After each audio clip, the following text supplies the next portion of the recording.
नमस्कार दोस्तों, आप सभी का स्वागत है स्टूडेंट हेल्प में। दोस्तों, डिक्टेशन की गति रहेगी 80 शब्द प्रति मिनट।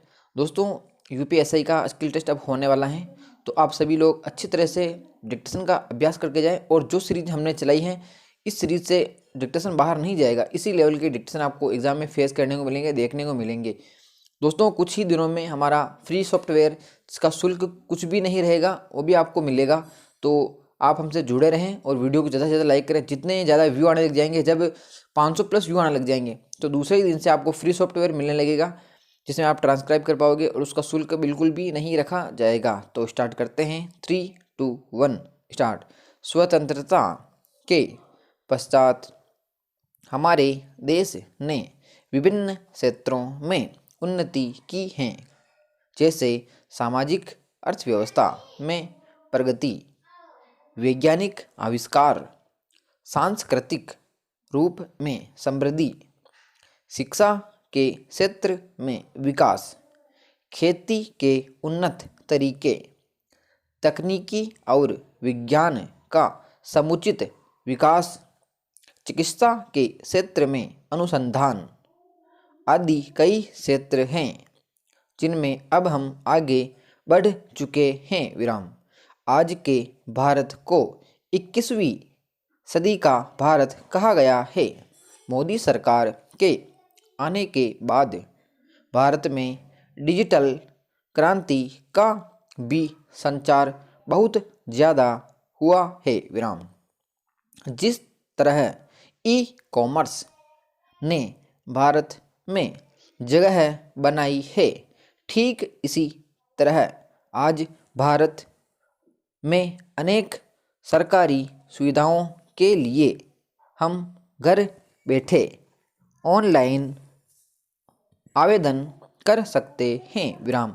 यहाँ तक कि अब तो यह सेवा बैंकिंग क्षेत्र में भी बढ़ गई है और अनेक डिजिटल बैंक्स भी भारतीयों के लिए उपलब्ध है। विराम। आगे बढ़ते हुए भारत को डिजिटल योगदान मिलने के बाद भारत में अनेक तरह के बदलाव आने शुरू हुए हैं। विराम। और हम यह कह सकते हैं कि आने वाला समय भारत का होगा। विराम। आज हमारा देश आर्थिक रूप से पहले की अपेक्षा कहीं अधिक सक्षम है। विराम।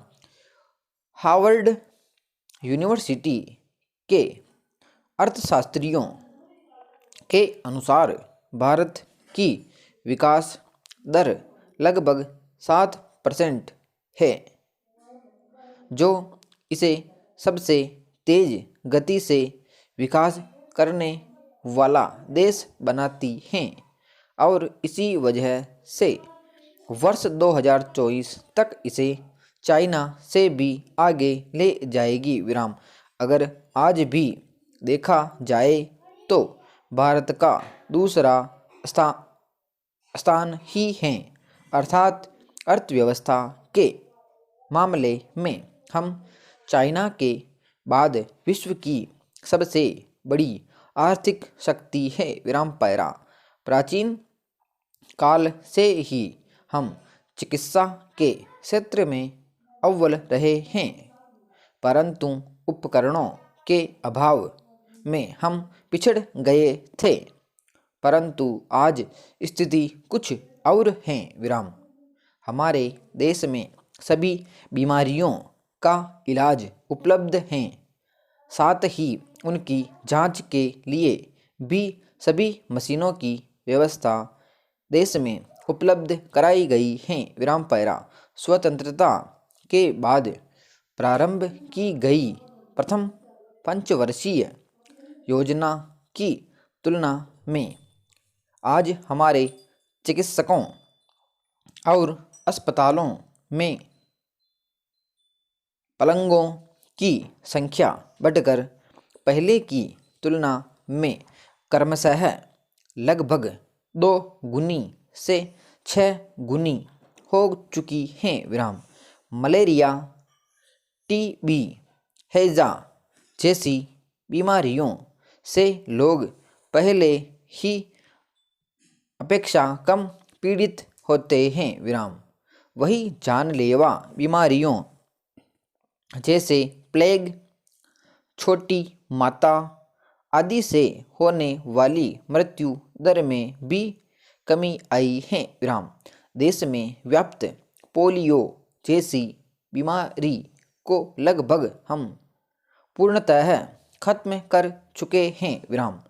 देश में औसत आयु बढ़ी है और बीमारियों से होने वाली मृत्यु दर में भी कमी आई है विराम पैरा। नेशनल हेल्थ पॉलिसी के अनुसार हम सभी के लिए स्वास्थ्य के लक्ष्य को भी जल्दी ही प्राप्त कर लेंगे विराम।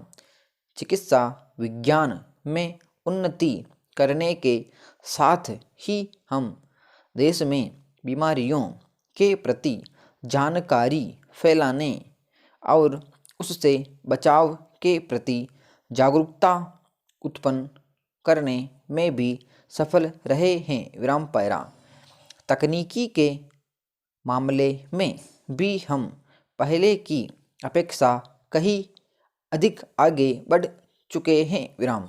कई मशीनें, यंत्र आदि का अब हमें आयात नहीं करना पड़ता, बल्कि हम स्वयं ही उसका उत्पादन कर रहे हैं विराम समाप्त। दोस्तों ये थी 80 शब्द प्रति मिनट की डिक्टेशन। काफ़ी टॉप लेवल की डिक्टेशन है दोस्तों। इसी प्रकार की डिक्टेशन आपको एग्ज़ाम में देखने को ज़रूर मिलेगी और हो सकता है जो मीटर में आपको जितने टेस्ट में आपको कराऊं उनमें से कोई भी आपको एक मीटर ज़रूर मिलेगा। तो दोस्तों टोटल वर्ड थे 488। आप ट्रांसक्राइब करें, कितनी गलतियाँ आती हैं कमेंट बॉक्स में बताएं और डिक्टेशन आपको कैसी लगी आप ज़रूर बताएं। धन्यवाद। जय हिंद।